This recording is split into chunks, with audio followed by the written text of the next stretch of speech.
Welcome. We're excited to have you here, and one of the things we're very keen to do with Countdown is to follow up on stuff and find out how our promises fare. And I know that Maersk, I believe it's correct to say that your greenhouse gas emissions as a global business are greater than that of Denmark, where you're based. So you're a big part of the challenge. So tell us, how's it going?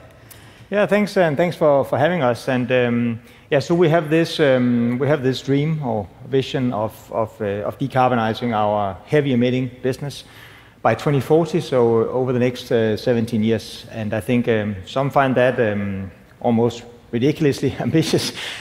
We find it quite exciting, and what is even more exciting is that we are starting to do it. We are actually part of making the dream come true and implementing solutions in our business. And let me just share some facts with you. So over the last 2 years, we have ordered 25 container ships that can sail on green methanol, which is our choice of green fuel. It's a fuel that can be made from either renewable electricity or sustainable biomass.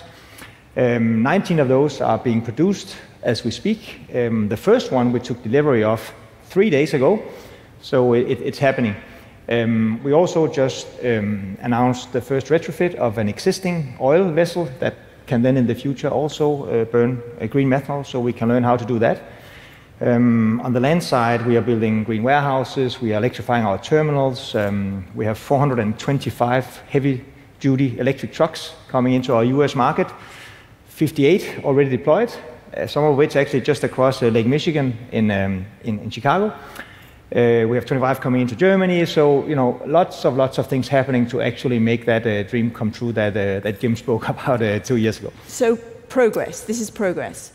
Yeah, and it better be. I mean, global logistics account for 11% of all emissions, so all the trucks and ships and planes and warehouses and ports. So we have work to do. So tell us about this first new ship. Yeah, well, I can do better than telling. I can actually show you. I think we have a video of it. There it is. So this is not a rendering. This is the real steel. We took delivery of this ship Sunday. Next Sunday, it's going to do the first bunkering of green methanol in Ulsan in South Korea.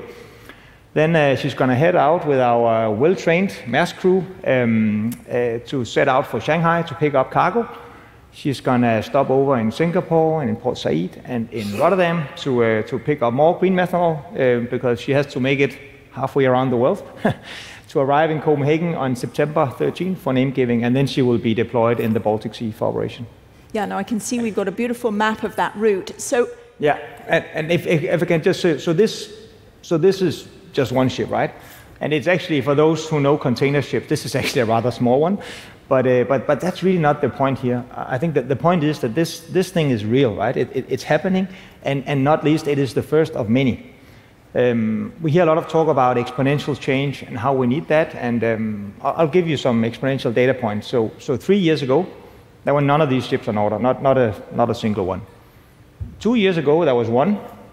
That one, oh, sorry, this one. 1 year ago, there was 23. 19 of those were ours. Today, we have 120 of these ships on order. There are now 5 major container carriers who have started ordering these ships, and a couple of feeders as well. So that's exponential change, but I think that's exactly what we need to shift this industry. Yeah, I agree. And there's kind of a chicken and egg problem, right? You need the fuel, you need the ship, you need the ship design. Are you breaking away from this kind of where do you start chicken and egg? Yeah, issue? I think the chicken has met the egg, or whether it's the egg that met the chicken. But I mean, this is no longer. I mean, this is a supply challenge, right? We need to scale production of green methanol because it's important. It needs to be green methanol, not the conventional methanol that is made from fossil fuels, and that really is a challenge. So, and just to put that a bit into perspective, so we have 740 ships at Maersk. If all of those were to sail on so-called e-methanol, so methanol made from renewable electricity, we would need somewhere between 5 and 6% of all wind and solar produced today in the entire world. Just for your fleet, business. Right? Yes. So I think that the magnitude of this is almost mind-blowing, but I think that's just all the more reason to get started. So that scale, that magnitude, very daunting. Is that holding people back, just different players in the industry? It's just too much? Well, I think there's, of course, the sort of the enormity of the challenge. I think that goes for any part of decarbonization, right? But I think there's for shipping in particular, there's a lot of uncertainty around, what's the winning technology, right? Because there's this green methanol, that's one solution. You have green ammonia, you have green methane, you have liquefied hydrogen, electrification, even nuclear. So there's this fear, I think, of making the wrong bet or getting it wrong somehow. But and of course, in the ideal world, we would spend a decade figuring out all the pros and cons and what is best. But that's really not. I mean, we need to address this problem now, right? So and honestly, there is no magic bullet here. I mean, all these solutions, they can work. I think they will work. They all have their pros and cons. Right. But we just need to get on with it. And you've chosen methanol as your fuel of choice. Why is that? Yeah, we've chosen that for now. It's very simple. It works, and it works now.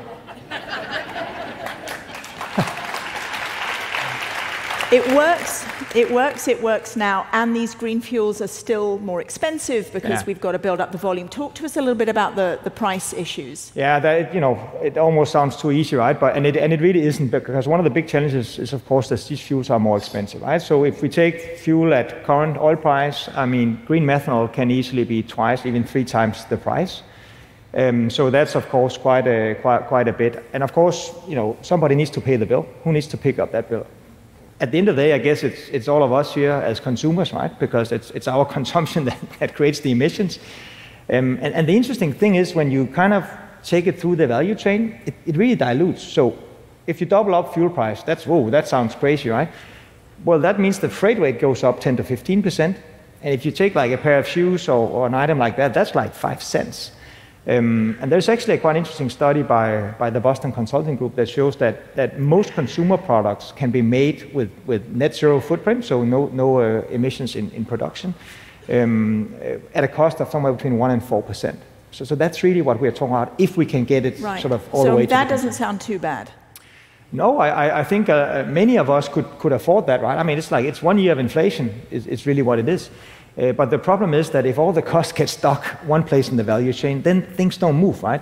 So if you're a fuel producer and you're producing a product that is 2-3 times the price of your fossil competitor, I mean, few would dare do that, and nobody would get any financing for it, right?